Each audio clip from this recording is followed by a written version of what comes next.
여의도 사사건건입니다. 윤석열 대통령과 더불어민주당 이재명 대표 간의 첫 회담이 어제 있었죠. 오늘은 전직 대통령실 정무수석 두 분과 함께 이번 회담 평가해보고 의미와 과제까지 짚어보겠습니다. 김재원, 최재성 전 수석 나왔습니다. 안녕하십니까? 안녕하세요. 반갑습니다.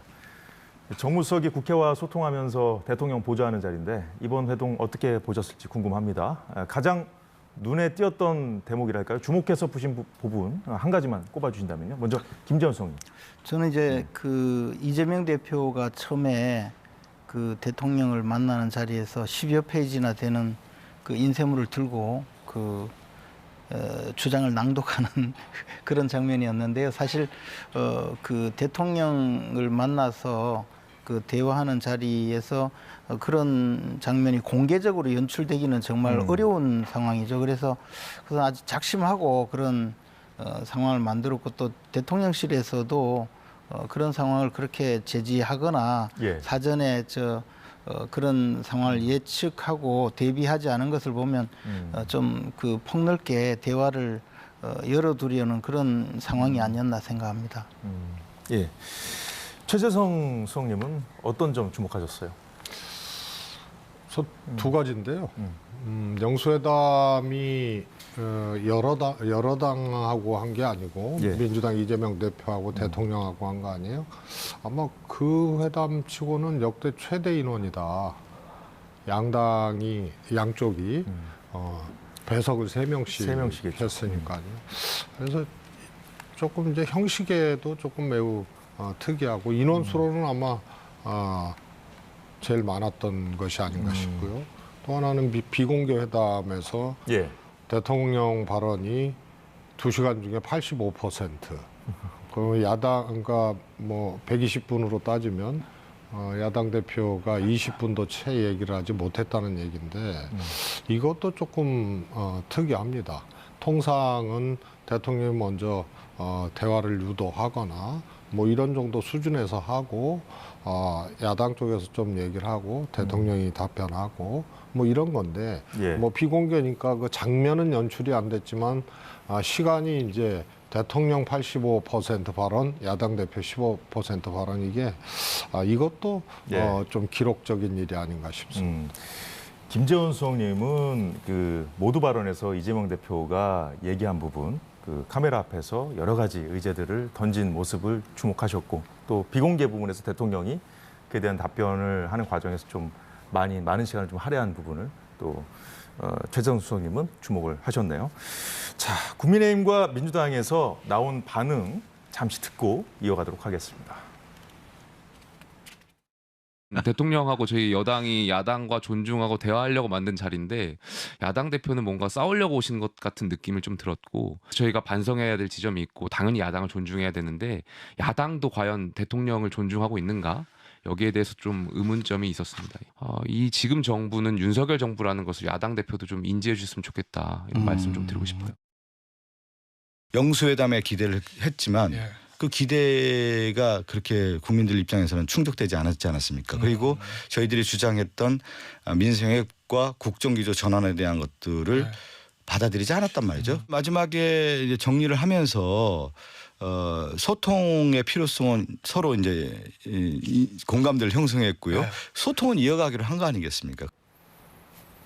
네, 야당 대표가 싸우러 온 것 같은 느낌이었다는 김용태 당선인의 말은 앞서 김재원 수석께서 그 지적하신 부분과 맥락이 같이 하는 것 같은데 어쨌든 대통령도 그 내용은 다 듣고 이제 반응했듯이 이미 민주당이 강조해온 얘기들이다 다 예상을 했다 이렇게 반응을 했거든요. 네.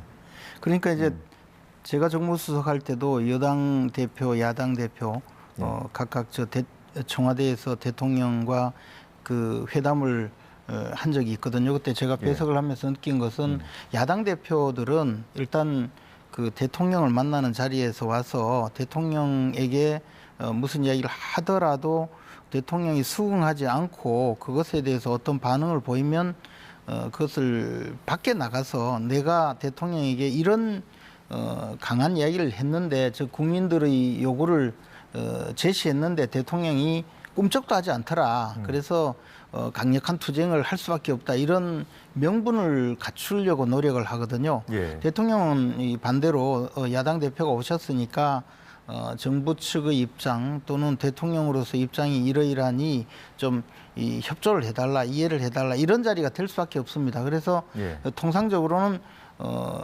그 인사를 하고 그다음에 비공개리에 먼저 대통령이 이 국정 상황이 좀 이러이러한데 협조를 좀 부탁드립니다 하면 야당은 또 야당대로 그게 아니라 우리가 보니까 이렇습니다. 이렇게 바꾸십시오. 이런 요구를 하면서 이제 회담이 끝날 가능성이 많은데요. 이번의 경우에는 이재명 대표가 아예 작심하고 예. 먼저 국민들 앞에 이런 과정을 먼저 땡겨서 말씀을 하셨죠. 특히 이제 A4 용지에 여러 내용을 적어와서 그대로 읽으면서 국민들이 알 수 있게 그렇게 만들었는데요.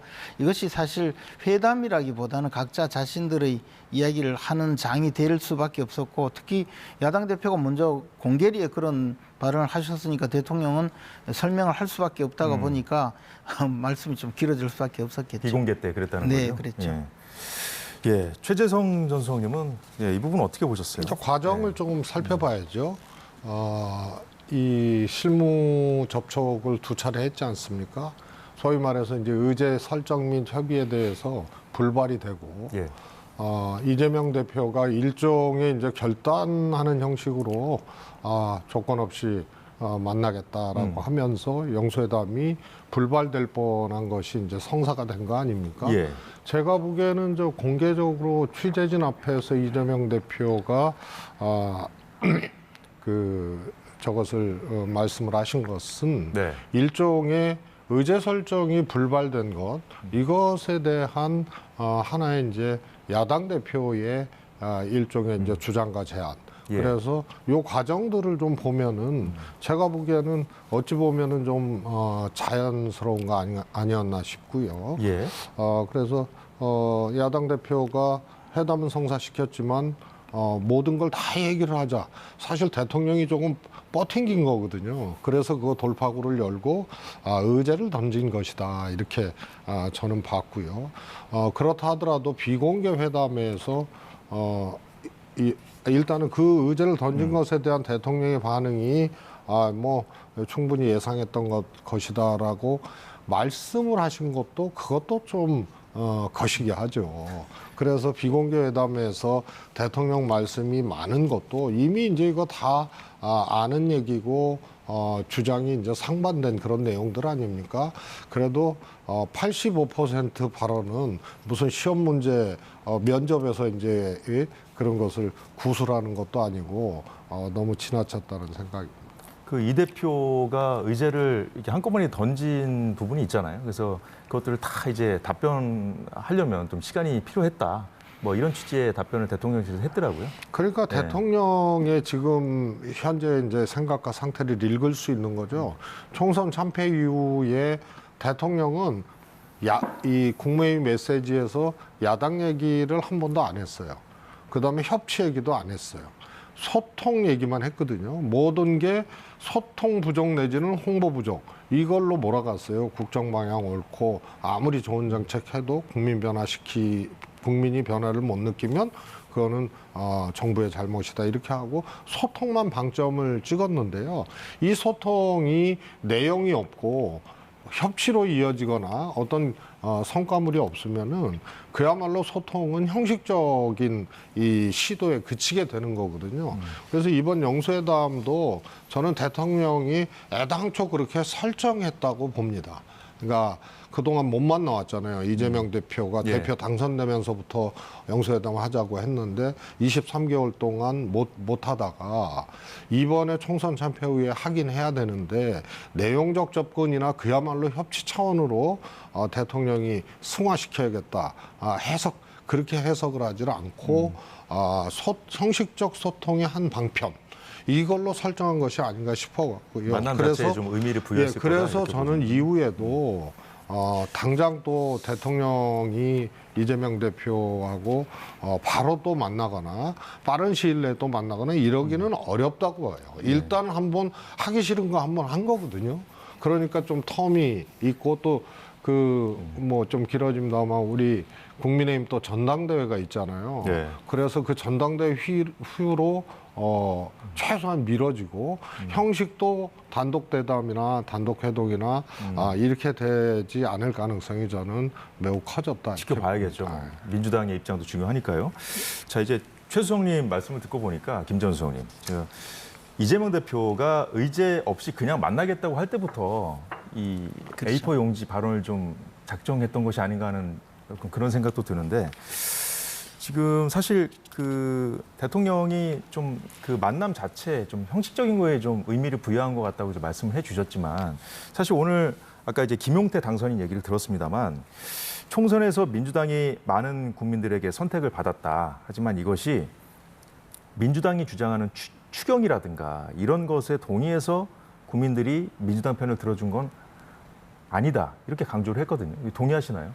그런데 이제 어쨌든 국회의석을 그 과반수 이상을 점했고 그 과정에서 국민들이 충분히 그 투표로서 의사표시를 했기 때문에 저는 어쨌든 민주당이 주장하는 많은 부분에 대해서 국민들이 동의했다고 생각을 합니다. 그것은 만약에 그런 국민들의 의사조차 거부하고 나간다면 그것은 이제 앞으로 정치 현장이 너무 대화가 어려워지고 그다음에 민주당은 독주할 수밖에 없거든요. 그래서 일정 부분 민주당이 주장하는 내용 자체가 국민들이 원하지 않았다 이렇게 치부할 수는 없다고 봅니다. 그러나 다만 이제 민주당이 주장하는 내용에 대해서 국민들이 상당 부분 공감을 하고 있더라도 또 현재 경제 사정이라든가 또 국가의 그 재정 현황이라든가 또는 그 법치주의 기본 원리라든가 이런 그 국가 전체적인 법 질서와 재정 여건에 따라서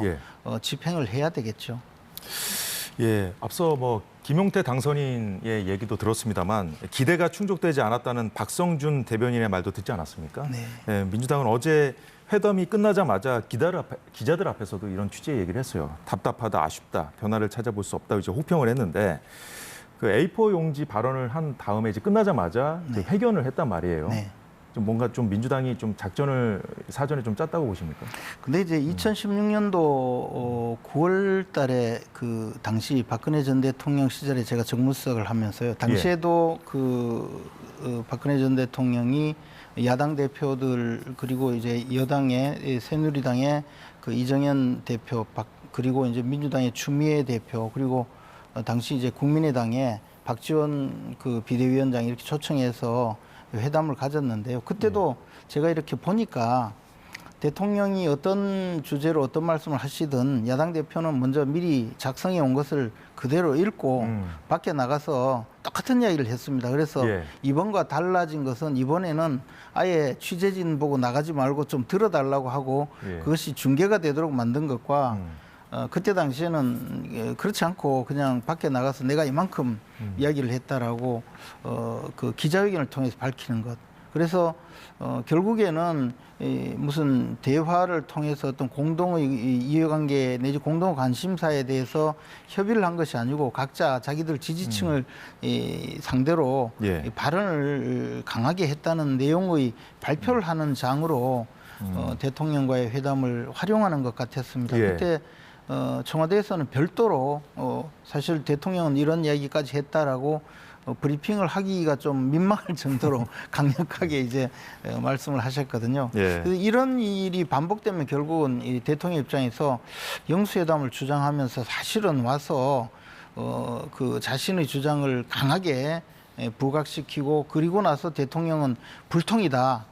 고집불통 대통령에 대해서 우리는 강한 투쟁을 할 수밖에 없다 이런 명분 축적의 장으로 활용하는 이런 일이 반복되기 때문에 자꾸 회담을 피하게 되고 그러면 결국에는 이제 대화가 더 단절되는 그런 상황이 됩니다. 그래서 이렇게 대화를 하는 것은 저는 바람직한 것은 아니라고 봅니다.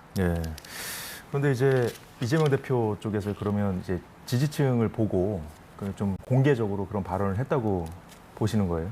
저는 그 어쨌든 대통령이 마련한 자리지 않습니까? 그래서 대통령이 충분히 들어주겠다. 그리고 한번 협의를 해보자 이런 이야기인데 그렇게 해서 마련한 자리에 취재진이 나가려고 하는데 붙들고 내가 이야기하겠다고 이야기한 한 10페이지 정도의 그 문건을 읽어내려간 것 자체가 처음부터 굉장히 준비되고 의도된 상황이었고, 그걸 통해서 노리는 목적은 결국은 대통령이 자신의 주장 내지 민주당의 주장을 전혀 귀 기울이지 않는 사람이다라고 공격하기 위해서 처음부터 이 상황을 만들었다고 보죠. 그리고 그렇게 또 야당이 하는 것이 어떻게 보면 지지층으로서는 통쾌할지 몰라도 결국은 이 영수회담을 그렇게 효과적으로 활용하지는 못한 것 아닌가라는 생각입니다.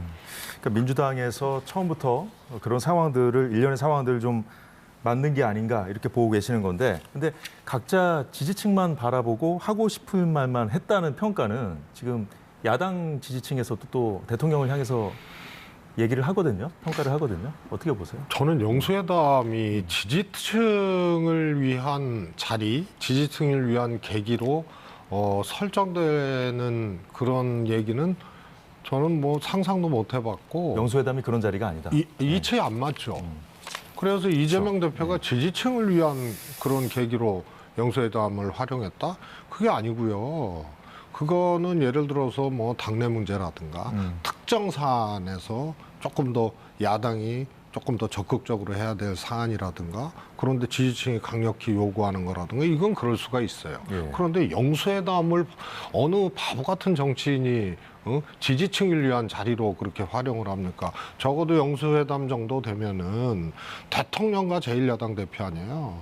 그러면은 오히려 일반 국민들, 그 다음에 이 일종의 이제 심판관이라고 생각하는 그런 누군가를 염두에 두고 하는데, 그 심판관이 바로 국민들이거든요. 그래서 그것을 염두에 두고 각자의 구상을 하고 또 영수회담에 임하고 하는 것이지, 그거는 저는 이치에 안 맞고요. 그건 너무 좀 이 상상의 영역도 좀 초월한 설정이라고 김수성님 봅니다. 분석이 좀 너무 과했다고 보시는 겁니까? 아니면 그러니까 김수성님은 그렇게 이제 말씀을 하시는데, 이 어느 정치인이 영수회담을 지지층만을 위한 전략을 수립하고 가고 그런 메시지를 준비하고 갑니까? 제가 보기에는 이번 영수회담은요, 대통령이 23개월 동안 안 만났잖아요. 총선 참패 후 만났잖아요. 근데 대통령이 문을 연 게 아니고요. 소통이라는 형식의 방점 찍혀서 제가 보기에는 마지못해 만날 수밖에 없는 자리.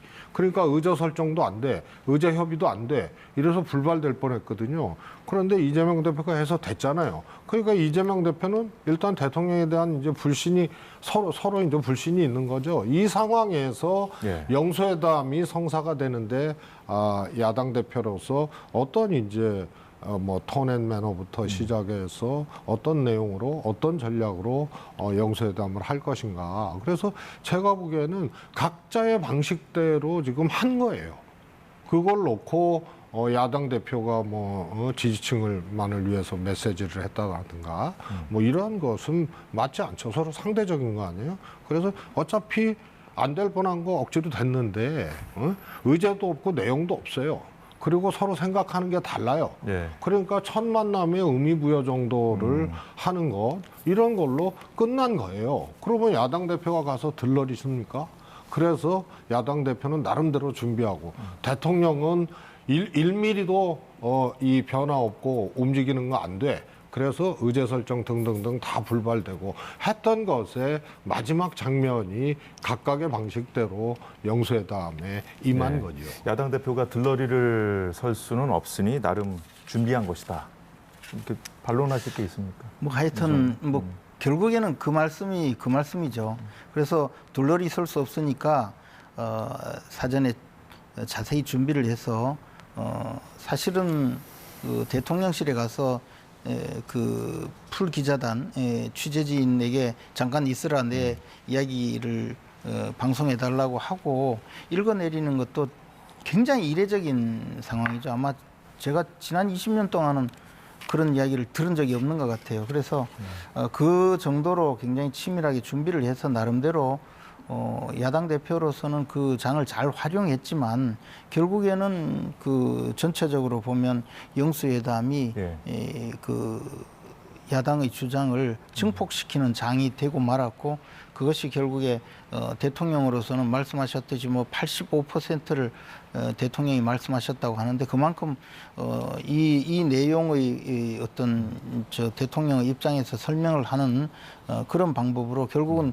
영수회담이 아니라 야당 대표가 가서 공개 문제를 제기하고 그에 대해서 비공개리에 그에 대한 답변을 듣는 그런 형식이 되고 말았죠. 그래서 그런지 지금까지 영수회담과는 좀 프로토콜부터 좀 다르다 이런 평가도 나오더라고요. 자, 그러면 의제는 어땠을까? 이재명 대표의 요구 사항이라고 하는 게 맞을지 아니면 모두 발언을 통해서 의제를 던졌다고 하는 게 맞을지 모르겠습니다만 언론은 대체로 이 대표가 제기한 의제에 대해서 논의했다고 전하고 있습니다. 각각의 의제의 양측의 의견은 어떤지 정리해 보겠습니다. 먼저 김건희 여사 의혹에 대해서 이재명 대표 이름을 언급하지는 않았습니다만 가족 등 주변 인사로 애들로 표현하면서 의혹을 정리하길 바란다고 말했고요. 다음 달 2일 본회의 처리를 예고한 최상병 특검법은 적극 수용할 것을 요구했습니다. 이 두 가지에 대해서 대통령은 별도 언급을 하지 않은 거로 전해집니다. 두 사안과 각자 입장까지 봤는데 자, 두 분 생각은 어떠신지. 자, 먼저 김전성님. 네, 일단 그 김건희 여사 관련된 여러 가지 사안에 대해서는 뭐 수없이 많은 논의가 있었지만 어쨌든 문재인 정부에서 쭉 그 수사가 진행되었고요. 지금까지 수사 결과에서 특별한 내용이 없었던 것에 대해서 계속적으로 문제 제기를 하고 최상병 사건 관련된 특검의 경우에도 사실은 공수처까지 지금 수사를 하고 있는 사안이거든요. 그러면 민주당의 주장을 들어보면 이제 공수처 수사도 맡길 수가 없고 특검에 넘겨서 이 사안을 수사를 해야 된다는 주장이고 공수처를 그만큼 문재인 정권에서 만들자고 주장을 해서 만들어서 그 중립적이고 공정한 수사기관이라고 해서 수사를 하고 있는데도 이 특검법으로 통해서 민주당에서 사실상 특검을 임명하게 해서 민주당이 원하는 수사 결과를 내놔야 된다는 그런 주장을 하는 것이거든요. 그래서 그에 대해서 과연 대통령이 어떻게 답을 해야 될까. 또 이 사안은 전부 다 이 법적으로 국회에서 논의를 해야 되는 사안이지 않습니까? 대통령은 다만 헌법에 규정된 대통령 거부권을 행사할 수 있는 것이고 그런데 지금 아직까지 국회에서 법률안이 논의가 되어서 처리되지도 않았는데 우리가 통과시킬 테니까 대통령은 거부권 행사하지 마시오. 이런 질문 내지는 요구 사안이었는데 그에 대해서 대통령이 헌법상으로 부여된 대통령의 거부권에 대해서 미리 예단을 해서 대답을 한다는 것은 저는 논리적으로도 맞지 않고 또 헌법적으로도 맞지 않는 사안이라고 봅니다. 의견 주신 두 가지 사안에 대해서 윤 대통령은 그 비공개 회담 때 별도의 언급을 하지 않은 것으로 전해지고 있거든요. 어떻게 보셨습니까? 저는 우선요. 최상병 특검법은 특검법 자체로서의 이제 필요성을 야당은 갖고 있는 거고요. 그 다음에 이제 대통령의 재의권이라는 게 있거든요. 근데 대통령의 재의권을 미리 국회 통과도 안 시키고 거부하지 말아라. 이렇게 얘기를 할 수 있느냐 이런 관점이 있는 반면에요. 재의권이 남발됐잖아요. 그러니까 얘기할 수 있는 거죠. 그래서 이건 두 가지로 좀 나눠서 봐야 되고요. 그래서 최상병 특검 그 자체에 대해서는 뭐 공수처 말씀도 하셨는데 공수처 이종섭 장관을 호주 대사로 임명했을 때 국민의힘이 뭐라 그랬습니까? 그리고 대통령실에서 막 직접 언급까지 했던 거 아니에요? 뭐냐면 수사를 지금까지 제대로 하지도 않고 호주 대사에 임명하니까 그걸 가지고 뭐라 그러고 그 전에 출국 금지 시킨 지가 언젠데 수사도 제대로 못했다고 다 통박을 했잖아요. 공수처를. 그럼 특검해야죠. 또 하나는 공수처의 지금 특수한 상황입니다. 공수처장이 장기간 공백이고 그 권한대행을 해야 되는 차장도 퇴임을 했고 그다음에 일부장인가요? 그분도 퇴임을 했고 그래서 권한대행의 대행 상태예요. 그다음에 문재인 정부 자꾸 얘기를 하는데요. 공수처는 최소 인원으로 출발을 한 거예요. 그래서 한 번도 공수처에 대해서 제대로 된 이 독립된 수사를 할 수 있는 최소한의 역량들 최소한의 조직 이런 것을 줘야겠다는 것이 여러 가지 이제 그런 의견들이 있고 필요성이 있는 거고요. 이런 세 가지 상황에 기인하는 거죠. 그래서 특검이 필요하다고 얘기를 하는 거고, 대통령 제2권을 남발하기 때문에 그 측면에서 이건 봐줘야 된다고 봅니다. 예, 지금 의견 주신 사안에 대해서는 국회에서도 계속해서 공방이 이어지고 있기 때문에 저희가 함께 짚어보는 걸로 하고요. 필요성에 대해서 공감대를 형성한 거로 전해진 의제들도 물론 있습니다. 먼저 의료개혁인데요. 의대 증원 자체에 대해서는 의견을 같이 했는데 다만 이 대표가 구체적인 증원 규모는 밝히지 않았고요. 이 대표는 여야와 의료계가 참여하는 국회 공론화 특위를 만들어서 논의하자는 입장인데 이 부분도 정부가 받아들일지 지켜봐야 할 대목입니다. 국회에서 개혁안을 논의 중인 연금 개혁도 적극 협력하기로 뜻을 모은 거로 전해집니다. 개혁안에 대한 여야의 입장은 갈리는 상황입니다. 자, 중요한 건 역시 디테일인데 일단 필요성의 공감대가 형성된 이 두 가지 의제 어떻게 보십니까? 뭐 일단은 국회에서 논의를 좀 해야 되겠죠. 지금까지는 사실 정부 특히 대통령실이 직접 밀어붙이는 그런 모습이었거든요. 그런데 이제 야당이 필요성을 공감한다면 어느 정도 여야 간의 협의를 통해서 이 문제를 잘 해결하면 좋겠다는 생각이 듭니다. 다만 이제 공론화위원회라든가 또는 국회에서 공론화위원회를 만드는 이런 문제는 여야 간에 조금 더 협의를 해서 이 문제가 결국에는 그 입법 사안 또는 더 나아가서 예산을 지원하는 문제까지 연결이 되기 때문에 여야 간에 잘 협의를 해 간다면 지금까지 그 논의되는 그 의료 개혁 문제 이런 문제보다는 좀 더 국민들에게 많이 이 공감을 얻을 수 있는 방안이 되지 않을까 생각합니다. 다만 한 가지 이제 이 민주당이 특히 이제 이재명 대표가 대통령이 지금 곤욕을 치르고 있는 의료 개혁에 대해서 그 문제를 공감한다고 하면서 구체적으로 어느 정도까지 이 협의를 하고 또 함께 이 문제에 대해서 참여할지 아니면 이 문제에 대해서 대통령의 주장은 잘못되었고 우리 주장이 맞다고 하면서 또 갈등만 더 부추기게 될지는 아직까지 민주당이 어떤 안도 내놓지 않았기 때문에 좀 더 민주당 안이 나올 때까지는 기다려봐야 될 사안이라고 봅니다. 그 김수홍님 말씀대로 좀 민주당이 어떤 구체적인 안을 좀 내놓을지 좀 지켜봐야 알 수 있을까요? 어떻게 보세요? 저는요 적어도 의료 개혁에 대해서 이제 공감대를 이뤘다. 이건 굉장히 이제 주목해봐야 될 포인트인데요. 지금 이미 윤석열 정부가 의대 증원을 비롯해서 그야말로 이 초반에는 이제 굉장히 속도 있게 그 다음에 일방통행식으로 했단 말이에요. 그래서 필요성에 공감하더라도 그 방식에는 동의를 했던 것이 아니거든요. 그리고 아시다시피 지금 국민들이 어떻게 보면 볼모가 돼서 국민들이 굉장히 지금 생명과 또 안전 또 의료로부터 거의 그런 것을 지키지 못하고 붕괴되는 이런 상황에 직면해서 이것은 국민들의 위기이기도 하지만 정부의 위기거든요.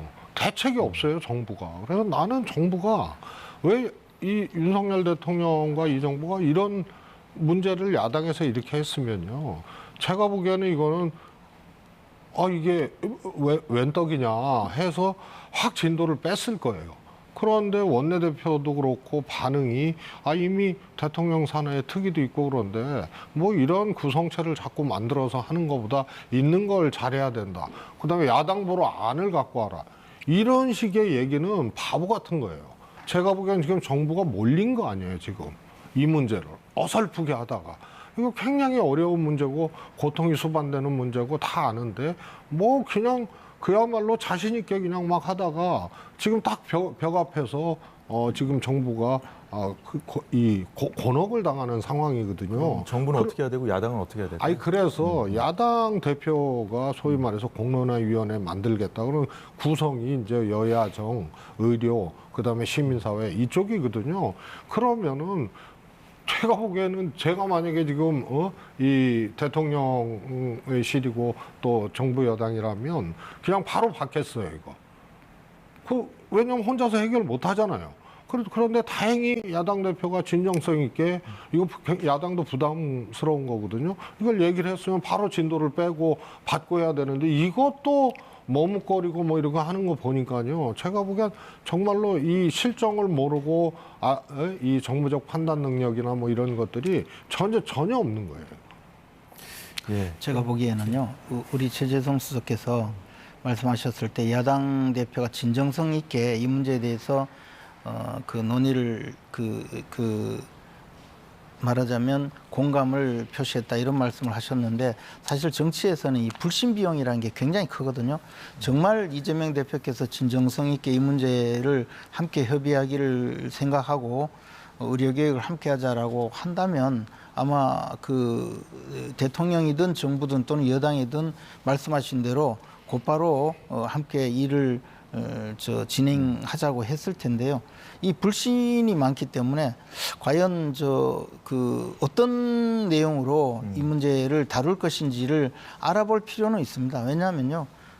항상 이런 문제 야당과 협의해서 도리어 더 나쁜 방향으로 여러 가지 또 조건을 달고 이해관계의 한 축에서 만약에 야당에서 주장을 하게 되면 지금까지 해오던 일보다 훨씬 더 힘들어지는 상황이 있을 수 있거든요. 네. 아마 그런 면이 많겠죠. 그래서 저도 이재명 대표가 진정성 있게 이 문제를 발언했다고 생각하지는 않습니다. 그러다 보니까 조금 거리를 둘 수밖에 없죠. 그래서 지금 말씀하시는 부분에 대해서 그런 점의 이 불신 비용이 아닐까 생각합니다.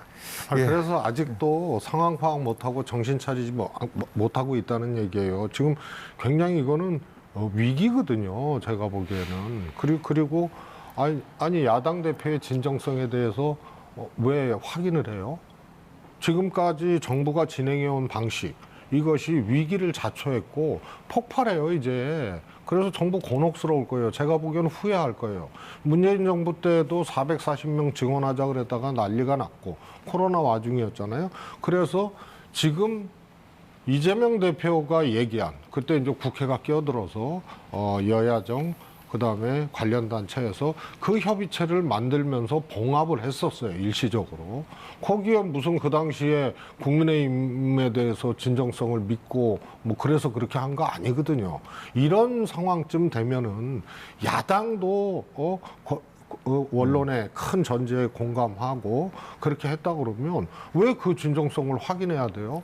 이런 상황에서 해결하기 위해서 야당이 뛰어든 마당에 같이 그것을 만들고 해결하고 해야지. 영수야당도 그렇게 해놓고 서로에 대한 불신도 있고 그러면 아무것도 못한다는 얘기 아니에요. 여야정 협의체에 대해서 여권에서도 찬성한다는 기류가 있으니까. 맞습니다. 저도 여야정 협의체 자체를 반대하는 것도 아니고 다만 이제 말씀하시는 것이 왜 야당의 진정성을 확인해야 되느냐. 또 지금 이렇게 궁지에 몰린 사람들이 야당에서 이렇게 손을 내밀면 덥석 잡고 그냥 가야 되지 무슨 소리냐 이렇게 말씀하시는 부분에 대해서 일정 부분은 동의하는데요. 총선에 승리했다고 해서 막 점령군처럼 그렇게 막 말씀하시면 상대는 더 위축될 수 있고 또 지금까지 민주당이 국정에 사실 협조했다기보다는 늘 발목 잡고 그 상대방 쓰러뜨리기에 골몰한 건 사실이지 않습니까? 그런 불신 비용이 분명히 있다는 것은 뭐 어쩔 수 없는 사실이죠. 불신 비용 얘기를 아까도 해주셨는데 결국 이제 진정성 그 문제도 그렇고 이제 신뢰를 쌓아가면 좀 길이 보일 수 있는 상황이 아닌가 싶은데요. 좀 기대를 섞어서 좀 얘기해 보자면 그렇다는 겁니다. 이 문제는 이번 회담에 잠깐만요.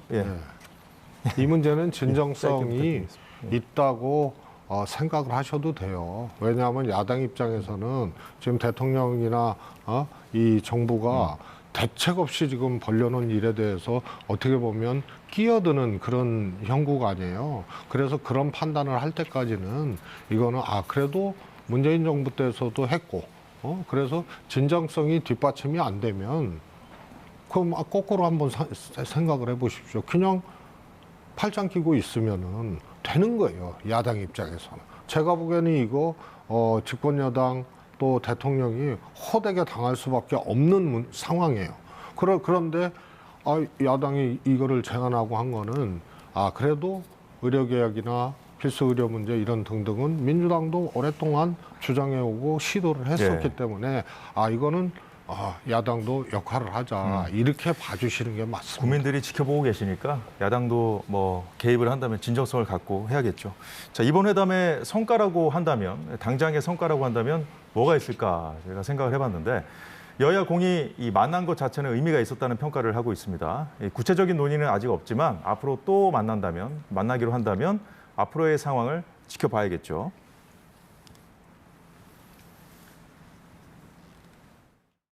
앞으로도 이런 소통과 대화와 협치를 이어가자는데 이직을 같이 했고요. 특히 말미에 제가 다음번에는 그 형식에 구애받지 않고 배석자 없이 두 분만 따로 만나시는 건 어떨까요? 라고 한번 말씀을 던져봤는데 두 분 모두 고개를 끄덕이셨거든요.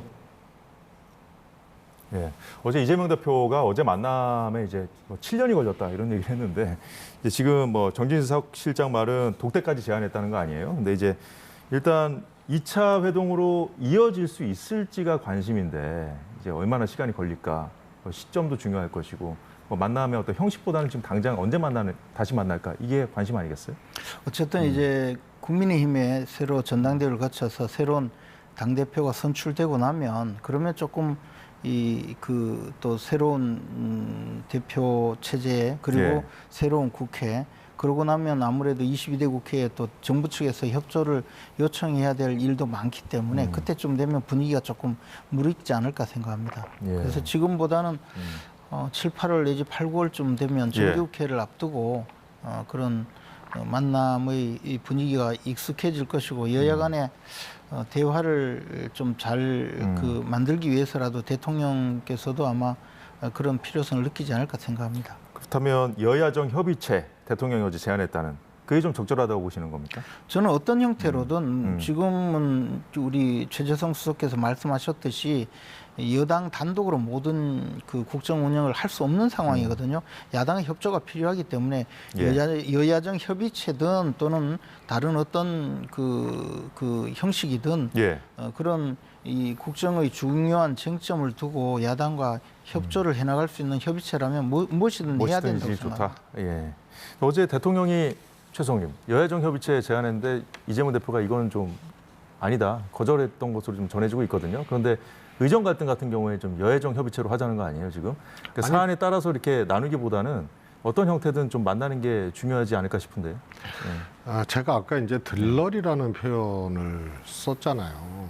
총선 참패 후에 대통령이 뭐 근본적이기까지는 아니지만 그래도 변화의 조짐, 변화의 모습들을 좀 보여줘야 되는데, 제가 보기엔 1mm도 안 움직이고 있어요.